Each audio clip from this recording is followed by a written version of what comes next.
நிலக்கோட்டை சட்டமன்ற தொகுதியில் 2026 சட்டமன்ற தேர்தலில் ஒவ்வொரு கட்சியிலும் அந்தந்த தொகுதி மக்களிடையே எதிர்பார்க்கப்படும் சட்டமன்ற வேட்பாளர்கள் யார், அவர்களின் பின்னணி என்ன என்பதை தற்போது பார்க்கலாம்.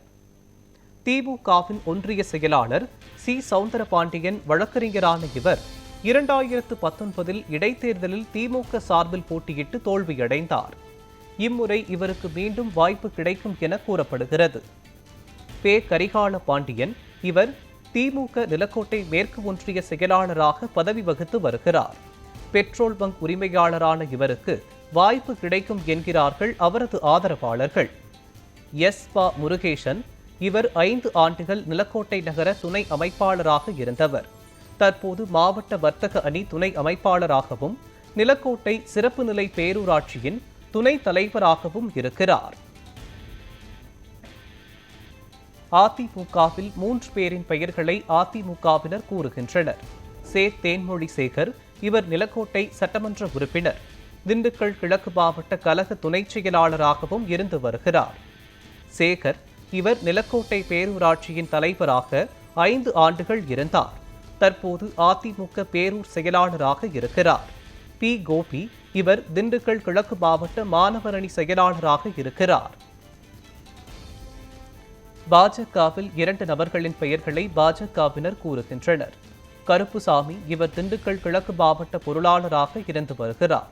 டிப்ளமோ இன் அக்ரிகல்ச்சர் படித்த இவர் தோட்டக்கலை ஆராய்ச்சி நிலையம் கொடைக்கானலில் பணியாற்றினார். 26 ஆண்டுகள் அரசு பணி, 10 ஆண்டுகள் சர்வீஸில் இருக்க விருப்ப ஓய்வு கொடுத்துவிட்டு பாஜகவில் இணைந்தார். கா. அன்பழகன் அதிமுக சார்பில் 2006 நிலக்கோட்டை சட்டமன்ற உறுப்பினராக தேர்வு செய்யப்பட்டார். பின்னர் அதிமுகவில் இருந்து விலகி தற்போது பாரதிய ஜனதா கட்சியின் மாநில நிர்வாகியாக இருக்கிறார். காங்கிரஸ் சார்பாக ராஜாங்கம் இவர் மாவட்ட துணைத் தலைவர் ஆவார். ஏற்கனவே 2011 காங்கிரஸ் சார்பில் நிலக்கோட்டையில் போட்டியிட்டு தோல்வியடைந்தவர். வானதி இவர் 7 முறை சட்டமன்ற உறுப்பினராக இருந்த ஏ.எஸ். பொன்னம்மாளின் மருமகள். தற்போது மகிழா காங்கிரஸில் உள்ளார். தேசிய முற்போக்கு திராவிட கழகத்தில் வெள்ளைச்சாமி நிலக்கோட்டை ஒன்றிய கழக செயலாளர். 2011 நிலக்கோட்டை பேரூராட்சி தலைவர் பதவிக்கு போட்டியிட்டு தோல்வியடைந்தவர். ஏ.எம். மாசானம் திண்டுக்கல் கிழக்கு மாவட்ட பொருளாளராக இருந்து வருகிறார். தாவேகாவில் எம்.எல். வாசுதேவன் இவர் திண்டுக்கல் மத்திய மாவட்ட செயலாளராக இருக்கிறார். எம். ராஜா 15 ஆண்டுகளுக்கு மேலாக விஜய் மக்கள் இயக்கத்தில் பயணித்து வருகிறார். இவர் நிலக்கோட்டை வடக்கு ஒன்றிய செயலாளராக இருக்கிறார். ஐயனார் நிலக்கோட்டை வடக்கு ஒன்றிய செயலாளர். இவர்களில் ஒருவருக்கு வாய்ப்பு கிடைக்கும் என கூறப்படுகிறது. நாம் தமிழர் கட்சியில் துரை கைலைராஜன் மதுரையில் கிளினிக் வைத்து நடத்தி வருகிறார். கடந்த பாராளுமன்ற தேர்தலில் நாம் தமிழர் கட்சி சார்பில் போட்டியிட்டு தோல்வியடைந்தவர்.